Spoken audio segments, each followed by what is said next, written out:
Hello बच्चों, आइए इस प्रश्न को पढ़ते हैं। स्पष्ट कीजिए कि क्यों कोई प्रकाश उत्ताप मापी उच्च तापों को मापने की युक्ति जिसका अंशांकन किसी आदर्श कृष्णिका के विकिरणों के लिए किया गया है, खुले में रखे किसी लाल तप्त लोहे के टुकड़े का ताप काफी कम मापता है, परंतु उसी लोहे के टुकड़े को भट्ठी में रखते हैं तो वह ताप का सही मान मापता है। आइए इस प्रश्न की मुख्य अवधारणा की चर्चा करें। तो पहले हम ये समझ लेते हैं कि जो प्रकाशिक उत्ताप मापी होता है वो काम कैसे करता है। तो जो प्रकाशिक उत्ताप मापी होता है उसके अंदर एक कुछ इस तरीके से कॉइल लगा होता है पहले तो, और इस प्रकाश उत्ताप मापी से हम किसी एक तप्त वस्तु को देखते हैं जिसका हमें ताप नापना होता है। अब ये एक गर्म वस्तु है तो ये अपने अंदर से विकिरण छोड़ेगा कुछ इस तरीके से। मान लेते हैं कि जो ये तीव्रता निकाल रही है वो उसे हम I1 नाम दे देते हैं। ऐसी स्थिति में हम क्या करते हैं कि जो ये अंदर लगा हुआ बल्ब है इसमें धारा बहाते हैं। ऐसी स्थिति में होता यह कि जो अंदर ये बल्ब लगा हुआ है उसके अंदर धारा बहने की वजह से जो तीव्रता उत्पन्न होती है उसे मान लीजिए I2 बोल देते हैं। तो इस I2 और I1 की जो तुलना है वह यह प्रकाश उत्ताप मापी करता है। जब इस I1 और I2 का मान आपस में बराबर हो जाता है तो प्रकाश उत्ताप मापी इस गर्म वस्तु के तापमान को, मान लीजिए वह T है, T को नाप लेता है।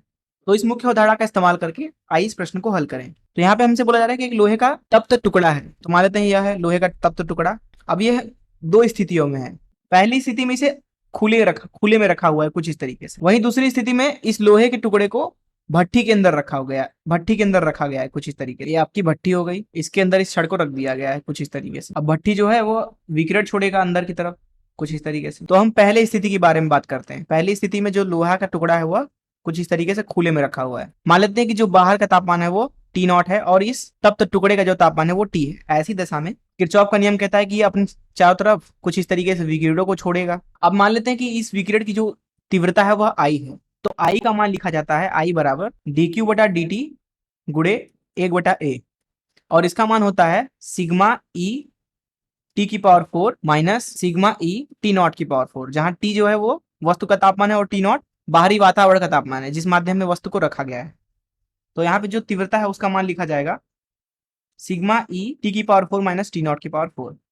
जैसा कि मैंने बताया कि जो प्रकाशिकी उत्ताप मापी होता है वो तीव्रता पे निर्भर करता है। अब यहाँ पे अगर आप I को देखो, क्योंकि ये वस्तु लगातार विकिरणों का उत्सर्जन कर रहा है और यहाँ पे जो T है वो T0 के बराबर नहीं है, जो यहाँ पे T है वो ज्यादा है T0 से, इसलिए यहाँ पे जो T का मान है अर्थात तापमान वो लगातार घटता जाएगा, जिसकी वजह से जो ये लोहे का टुकड़ा है जो तीव्रता यह उत्सर्जित कर रहा है वो भी लगातार घट रहा होगा, अर्थात वो नियत नहीं है।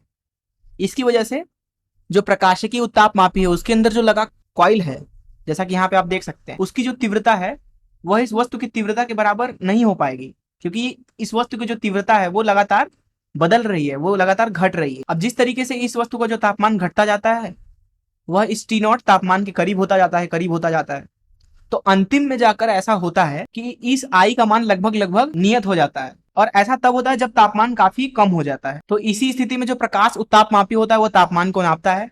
इसलिए जो प्रकाश की उत्ताप मापी है वो वस्तु के वास्तविक तापमान को नहीं नाप पाया, क्योंकि यहाँ पे तापमान लगातार घटता गया और उसकी तीव्रता जो है प्रकाश की उत्ताप मापी के अंदर जो लगी कॉइल है उसके बराबर नहीं हो पाई। इसलिए जो प्रकाश की उत्ताप मापी होता है वह इस स्थिति में इस वस्तु के ताप को काफी कम बताएगा। वहीं बात करते हैं दूसरी स्थिति की। तो दूसरी स्थिति में जो हमारी छड़ है वो भट्ठी के अंदर रखी हुई है। अब भट्ठी जो है वो विकिरणों को उत्सर्जित करेगा कुछ इस तरीके से। यहाँ पे मान लेते हैं कि जो भट्ठी का तापमान है वो T0 है तथा जो वस्तु का तापमान है वो T है। तो जैसा कि यहाँ पे बताया जा रहा है कि जो ये छड़ है वो लाल तप्त है तथा भट्ठी भी काफी गर्म होगा, अर्थात यहाँ पे जो T का मान होगा वो काफी करीब होगा T0 के। ऐसी स्थिति में जो ये वस्तु है अगर हम इसके द्वारा उत्सर्जित विकिरणों के तीव्रता के बारे में बात करें तो वो हो जाएगा सिग्मा E T की पावर 4 माइनस T0 की पावर 4। अब क्योंकि यहाँ पे हम मान सकते हैं कि जो T का मान है वो लगभग T0 के बराबर है, इसलिए जो लोहे का टुकड़ा है उसके द्वारा जो कुल विकिरण उत्सर्जित की जा रही है वो लगभग नियत है। साथ ही साथ जो यहाँ पे लाल तप्त टुकड़े का तापमान है वो भी लगभग नियत है। इसकी वजह से जब यहाँ पे प्रकाश की उत्ताप मापी का इस्तेमाल किया जाता है इस छड़ का तापमान नापने के लिए, तो जो प्रकाश की ताप मापी के अंदर ये कॉइल लगी हुई है जिसका यहाँ पे तीव्रता हमने I2 लिया है वह टुकड़े के द्वारा उत्सर्जित उष्मा की तीव्रता के बराबर हो जाती है, और ऐसा तुरंत ही होता है। इसकी वजह से वो तुरंत ही सही तापमान को बताता है। तो इस तरीके से हमने समझा कि अगर हम टुकड़े को खुले में रखें तो प्रकाश की उत्ताप मापी में जो अंदर उसके कॉइल लगी है उसकी तीव्रता टुकड़े की तीव्रता के बराबर नहीं हो पाती, क्योंकि जो टुकड़ा है वो लगातार उष्मा उत्सर्जित करता रहता है और उसका तापमान लगातार घटता रहता है, अर्थात उसके द्वारा उत्सर्जित कुल विकिरणों की जो तीव्रता होती है वो लगातार बदलती रहती है। वहीं अगर आप उस टुकड़े को जब भट्ठी के अंदर रखते हैं तो उसके द्वारा उत्सर्जित जो विकिरण होती है उसकी तीव्रता वो लगभग लगभग नियत होती है तथा उसका तापमान भी लगभग लगभग भट्टी के अंदर नियत रहता है, जिसकी वजह से जो प्रकाश की उत्ताप मापी होता है उसके अंदर जो कॉइल लगा है उसके द्वारा उत्सर्जित जो भी विकिरण की तीव्रता है वह इस टुकड़े के द्वारा जो कि अभी भट्टी के अंदर है उत्सर्जित विकिरण की तीव्रता के बराबर हो जाती है। इस तरीके से इस स्थिति में प्रकाश की उत्ताप मापी टुकड़े का सही तापमान बताती है।